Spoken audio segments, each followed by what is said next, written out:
बहुत समय पहले की बात है। राजा अजातशत्रु का राज्य बहुत ही अच्छा चल रहा था, परंतु समय हमेशा एक सा नहीं रहता है। ऐसा ही कुछ राजा अजातशत्रु के साथ हुआ। राजा एक साथ कई मुश्किलों से घिर गए। उनका राज्य अकाली से गुजरने लगा। राज्य के हालातों को बिगड़ता हुआ देख प्रजा ने राजा के खिलाफ ही विरोध प्रदर्शन शुरू कर दिए। हालात राजा अजातशत्रु के हाथों से पिसर रहे थे। लाख कोशिशों के बाद भी वो उन मुश्किलों से बाहर नहीं निकल पा रहे थे। उन्होंने कई युक्तियां अपनाई लेकिन असफल रहे।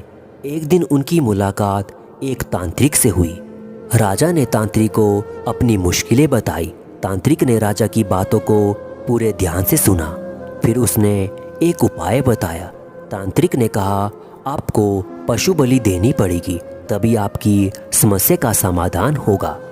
तांत्रिक की पशु बलि की बात पर राजा अजातशत्रु पहले काफ़ी सोच विचार में पड़ गए, लेकिन जब उन्हें अपनी समस्या से निपटने का और कोई रास्ता ना दिखा तो उन्होंने तांत्रिक की बात मान ली। तांत्रिक के कहे अनुसार एक बड़ा अनुष्ठान किया गया और बहुत से निर्दोष पशुओं की बलि देने के लिए मैदान में बांधा गया। संयोगवश उस समय महात्मा बुद्ध राज्य के नगर में पहुंचे हुए थे और वे उसी स्थान से गुजर रहे थे जहां पर राजा ने अनुष्ठान कराया था और बहुत से निर्दोष पशु को मैदान में बांध रखा था। महात्मा बुद्ध ने जब देखा कि हजारों निर्दोष पशु की बलि दी जाने वाली है तो वे राजा के पास गए और बोले, राजन, आप इन निर्दोष पशुओं को क्यों मारने जा रहे हैं? राजा ने कहा, हे बुद्ध, मैं इन्हें मारने नहीं बल्कि राज्य के कल्याण के लिए इनकी बलि देने जा रहा हूँ, जिससे सारे राज्य का कल्याण होगा। राजा की बात सुनकर महात्मा बुद्ध ने गंभीर स्वर में कहा, क्या किसी निर्दोष पशु की बलि देने से किसी का भला हो सकता है क्या? थोड़ा सा रुककर महात्मा बुद्ध ने जमीन से एक तिनका उठाया और राजा को देते हुए बोले, राजन, इस तिनके के 2 टुकड़े करके दिखाओ। राजा अजातशत्रु पहले तो बुद्ध की बात पर थोड़ा सा झिझकते हैं, लेकिन अजातशत्रु बुद्ध के ज्ञान से अवगत थे, इसलिए राजा बुद्ध को इनकार न करते हुए तिनके के 2 टुकड़े कर देते हैं। फिर बुद्ध बोले, राजन, अब इस तिनके को पुनः जोड़ दो।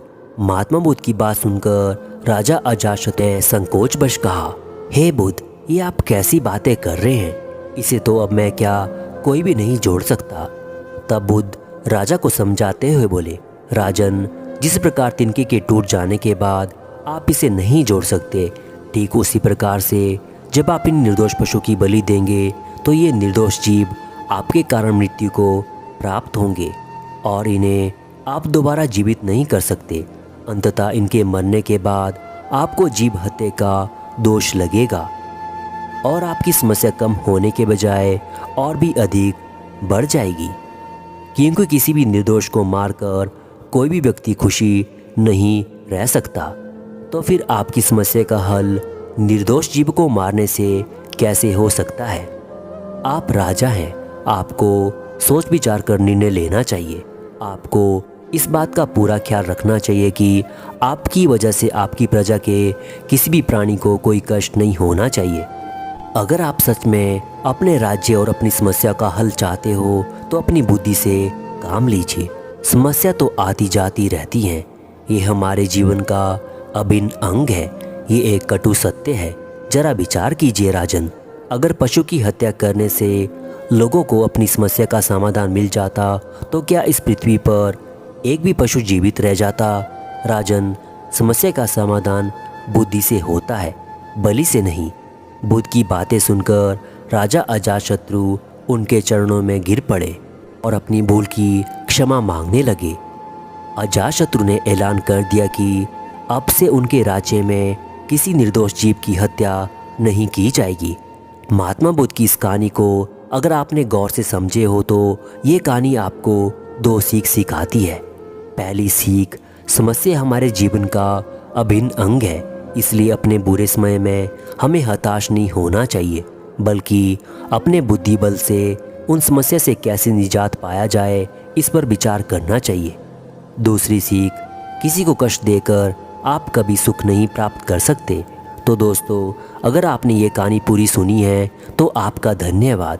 अगर आपको वीडियो अच्छा लगा हो तो वीडियो को लाइक करना मत भूलिएगा। अब मैं लेता हूँ विदा। मिलते हैं एक और नई ज्ञानवर्धक वीडियो के साथ।